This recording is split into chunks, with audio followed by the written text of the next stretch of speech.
నమస్తే అండి, welcome back to our channel.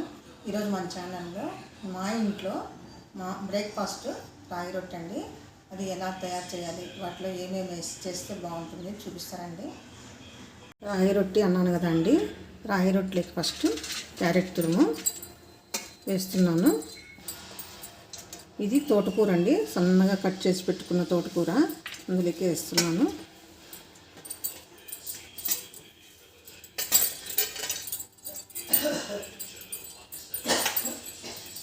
ఉల్లిపాయ, సన్నగా కట్ చేసుకున్న ఉల్లిపాయ, పావు వంతు మాత్రమే రాగిపిండి పడుతుందండి. ఆకుకూరలు, క్యారెట్ ఇవే ముప్పావు వంతు పడుతుంది. వెయిట్ లాస్ కావాలి, వెయిట్ తగ్గాలి అనుకునే వాళ్ళు ఈ విధంగా చేసుకోవచ్చండి. కరివేపాకు, కొత్తిమీర కూడా వేస్తున్నాను. కరివేపాకు, కొత్తిమీర సన్నగా కావాలి అనుకునే వాళ్ళు ఈ విధంగా చేసుకోవచ్చండి. ఇది పల్లీల పొడి అండి, వేయించి పెట్టుకున్న పల్లీల పొడి. రాగి రొట్టెలకు టేస్ట్ పల్లీల పొడేనండి. 3 స్పూన్లు నువ్వులు పడతాయి. కాయలు, సాల్ట్ మిక్సీ పట్టుకుందామండి. అది అప్పటికప్పుడు వేసుకొని కలుపుకోవాలి.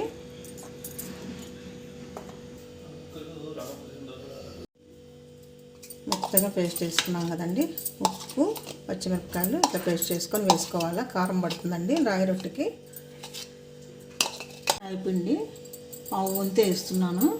ముప్పావు వంతు ఆకుకూర అన్ని తురుము కూరగాయలు అన్నీ ఉన్నాయి కాబట్టి పావు వంతే నేను రాగిపిండి వేస్తున్నాను. సాల్ట్ మిక్సీ పట్టినా కదండి, దాంట్లో కొంచెం వేసిన. ఇప్పుడు కొద్దిగా పిండిలోకి వేస్తున్నాను. ఎంత కలిసేలాగా ఇట్లా కలుపుకోవాలండి. మొత్తము క్యారెట్ తురుము, ఆకుకూర అన్నీ వేసినాం కదా, ఇందులో వేసుకొని ఇట్లా కలుపుకొని తర్వాత వాటర్ వేసుకొని కలుపుకోవాలి.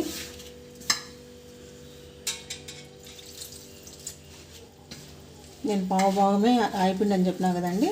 మొత్తం కూరగాయలు వేసుకొని ఇట్లా చేసుకుంటే మనం వెయిట్ తగ్గుతాము. వెయిట్ తగ్గాలి అనుకునే వాళ్ళైతే ఈ విధంగా చేసుకోవచ్చండి రాగి రొట్టె.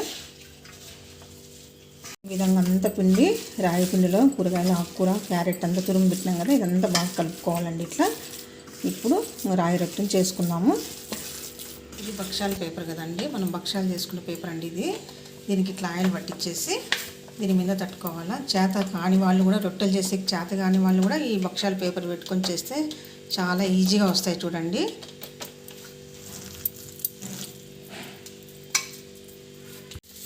ఇట్లా తట్టుకొని చేత కాని వాళ్ళు కూడా నేర్చుకోవచ్చండి బాగా. ఈ భక్షాల పేపర్ ఉంటే చాలామంది బట్ట మీద తడతారు, కాదండి భక్షాల పేపర్ తెచ్చుకొని ఇట్లా అంతా కలుపుకొని పిండి ఈ విధంగా చేసుకుంటే ఈజీగా చేసుకోవచ్చండి. ట్రై చేయండి మీరు కూడా. జొన్న రొట్టె అయినా ఏ రొట్టె అయినా కానీ ఈజీగా వచ్చేస్తుందండి.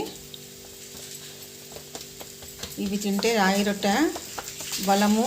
దీంట్లో మనం క్యారెట్ వేస్తాము, నువ్వులు వేస్తాము, శనక్కాయ విత్తనాలు వేస్తాము. డైట్ ఫాలో అయ్యేలు కూడా ఈ విధంగా చేసుకొని తినండి. కొనండి పెనం మీద ఈ పేపరే ఈ విధంగా ఇట్లా వేసేసుకోవాలి.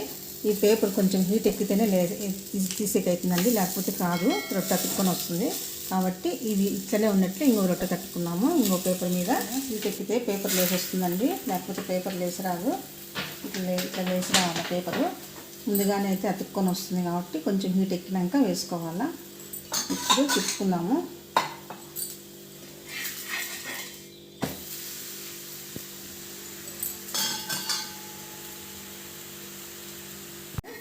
తీసేసుకున్నాము చూడండి, ఈ విధంగా కాల్చుకోవాలి.